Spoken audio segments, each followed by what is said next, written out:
thyroid gland, lobulated mass, operato Maria Elizabeth Peñas. Ooperahan ka. Pag meron ng bukol na malaki, walang choice, ooperahan. Baka nagtatago ka pa sa doktor nyo. Marami ako nakita nagtatago sa doktor kasi laki na ng tennis ball. Oo, hindi po maganda. Mamaya, ang mangyari, maipit yung lalamunan mo. Mahirap lumulon, mamamaos na, diba? So, kailangan pumunta ka sa surgeon. Okay?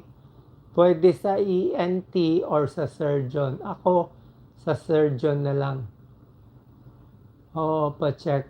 Ang favorite surgeon ko, actually, sa Manila Doctors, pwede room 401 kay Dr. Anthony Ang, mabait yun. Anthony Ang, room 401 sa Manila Doctors. Dati kasama ko siya. Mabait ka usap, pwede ka pa maka-discount kung mahirap ka. Kayang-kaya niya yung mga thyroid. Tatanggalin kasi, titignan baka mamaya cancer o hindi. So, mas maaga, mas matanggal, mas maganda. Ang good news lang sa thyroid gland, kahit cancer siya, medyo matagal bago lumala. Sa lahat ng cancer, mabagal yung kalat ng thyroid gland cancer. Hindi ko pa sinasabi ng cancer, lobulated mass pa lang naman. Hindi tayo sigurado. So, baka i-biopsy or opera. Pero kung sinabi large mass, malaking bukol na eh. So, kailangan na operahan. Huwag na magtago sa doktor, ha? Para hindi sayang itong video natin, nakaligtas tayo ng buhay. Ayan, 82 by, malaki na to. 8 cm. 8 cm, ganito po eh. Itong daliri ko, 8 to eh.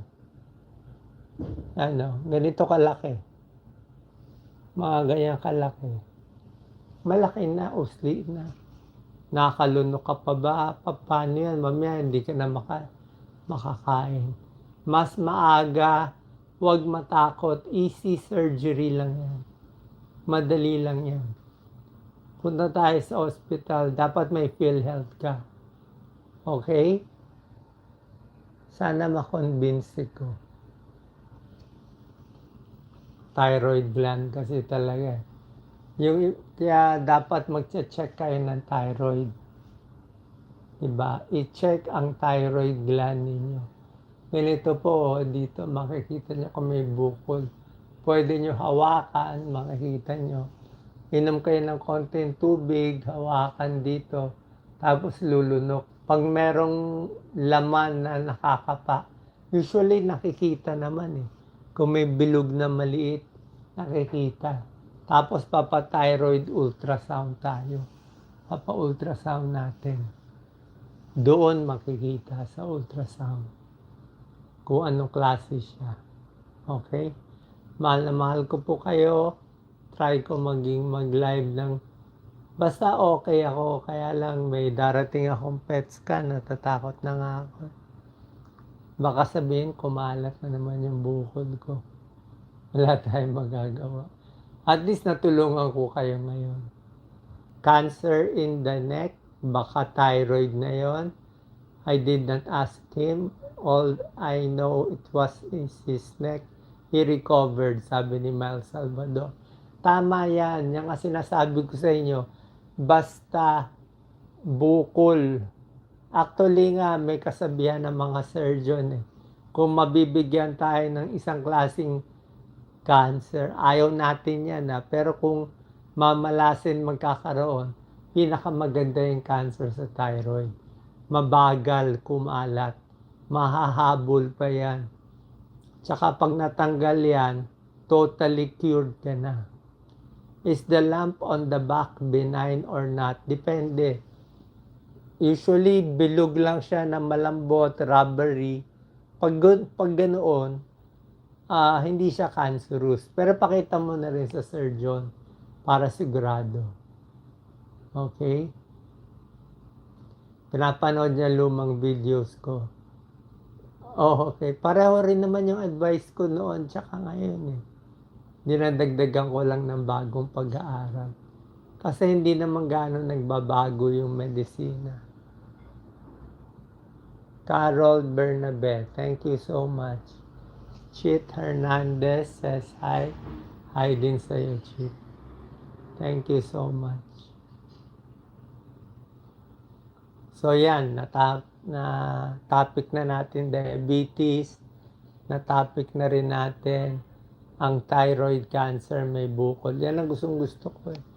Tsaka marami ako nakikita sa abroad na libre na yung operasyon nila sa abroad pero takot lang. May isang pasyente nga ako dati. Actually, hindi pasyente eh. Through internet lang eh. Through internet lang yung usap namin eh. Meron siyang barado sa puso. Libre na operasyon. Libre yung operasyon sa Japan. Ayaw pa niya. Pinilit ko pa, kinausap ko pa maigi. Mabuti na pumayag na palitan yung 2 valvula. Naligtas yung buhay niya. Gusto pa umuwi sa Pilipinas. Sa Pilipinas, magbabayad ka pa. Sa Japan, libre na. Mary Elizabeth Peña, maraming salamat. Libre? Sa ibang bansa, libre yung healthcare.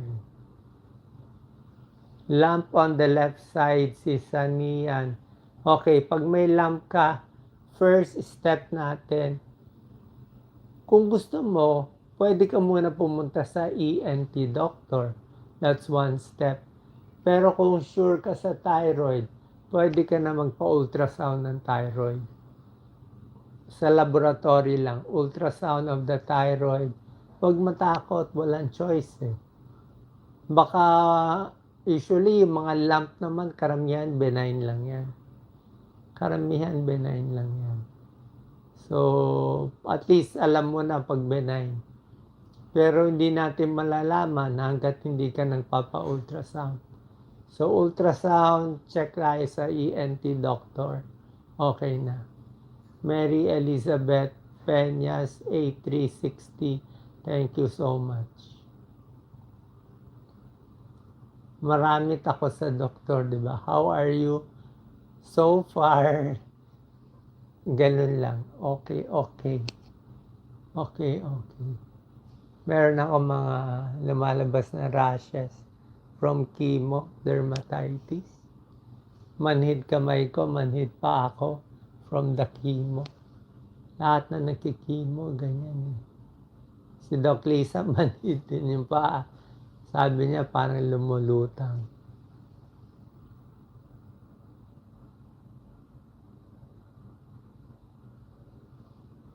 Nag-message ulit si Mary Elizabeth Peñas. Kailangan siya operahan. Biopsy and operation. Nakakailan text na siya. Siguro pinag-iisipan. Wala ka ng choice eh. Nandito na nga ako. Baka nga God's will na nag-usap tayo ngayon. Para mabuhay ka na. Kasi kung cancer yan, baka may konting gamutan pa afterwards. Baka may konting chemo pa. Diba? Sayang naman ang buhay pag hindi mo ipapatanggal yan.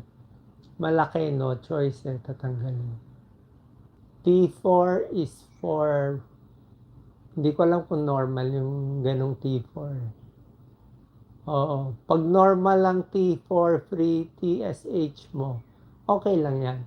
Pag abnormal lang T4, baka may problema ka sa thyroid.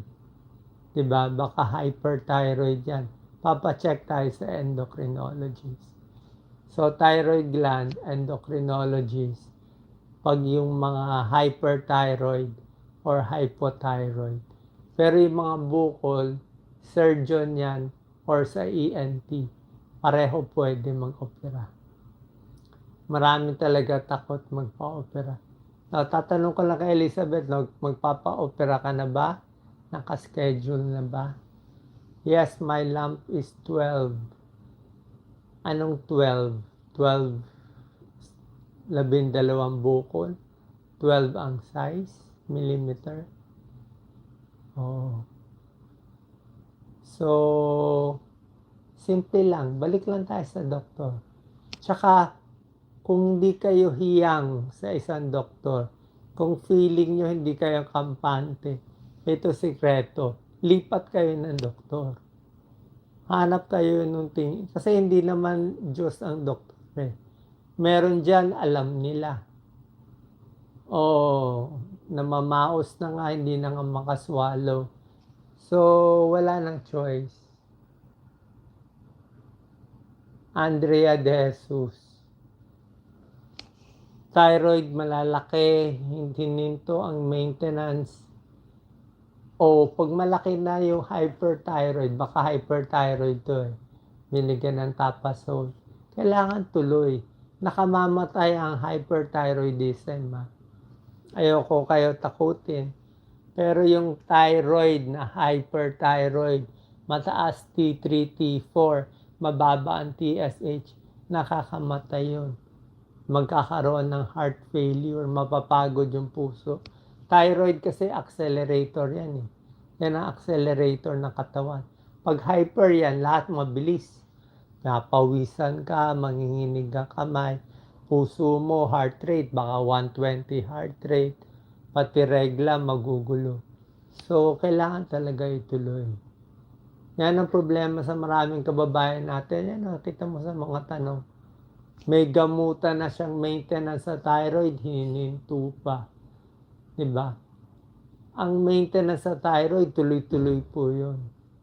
Tuloy-tuloy lang. Ilang taon? Usually, ilang years yan eh.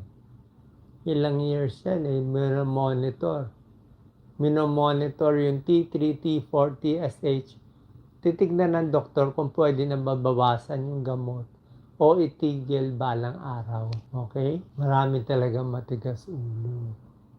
Ang mabait na doktor, yung kasama ko dati, Dr. Anthony Ang, room 401 ng Manila Doctors Hospital. Yung mga charity patients ko, sa kanya ko pinadadala, hindi siya naniningil eh. Laki na nga ng utang ko sa kanya. Mabait din kasi pag walang pera, halos discount niya ng malaki. Ito, meron daw siyang thyroid problem, may lahi sila, at kumain na siya ng iodized salt. Hindi na makukuha, yan ang turo ko sa inyo ha. Yung iodine may tulong kung wala ka pang thyroid problem. Pero kung hyperthyroid ka na, o may bukol ka na, hindi na makakatulong yung iodized salt. Iodized salt prevention lang yan eh. Diba? Kung hyperthyroid ang kailangan mo, methimazole, tapasol to control. Kung malaki na yan, kailangan inooperahan. So, hindi makukuha ng iodized salt. For prevention lang yan na nakukuha. Okay? Tsaka hindi rin pwede sobra alat. Baka inaalatan mo ang pagkain mo ng iodized salt sa kagustuhan na gamutin ng thyroid. Hindi po. Tandaan nyo, prevention lang yan. Karamihan ng mga tinuturo ko, mga gulay, mga prutas, para sa puso, para sa kidney, prevention lang yan. Habang wala pang sakit sa puso, habang wala pang sakit sa kidney, wala pang high blood. Pero kung meron na, hindi na makukuha. Parang cancer. Yung mga vegetarian diet natin, prevention of cancer. Pero pag may cancer na, hindi na po pwede. Hindi na kakayanin. Ito, papillora. Yan ang pinaka-common sa lahat ng thyroid cancer. Papillary thyroid. Kailangan magpa-opera na agad. Ibig mo ba sabihin, Mary Elizabeth, hindi ka pa nagpapa-opera? Kailangan urgent yan eh. Kasi malaki na siya eh. Meron pang lung metastasis. Hindi naman dapat kumalat. So, dapat opera na agad. Tapos kung kailangan mag-chemo, chemo na. Ang hahanap lang tayo kung anong hospital. Kung nasa abroad ka, maganda kung nasa abroad ka. May mga mura. Pag sa Pilipinas, public hospital, East Avenue. Pinakamaganda East Avenue. Sa PGH, ang haba ng pila. Baka kasi hindi ka na umabot sa pila. Kung may konting pera, pwede sa private.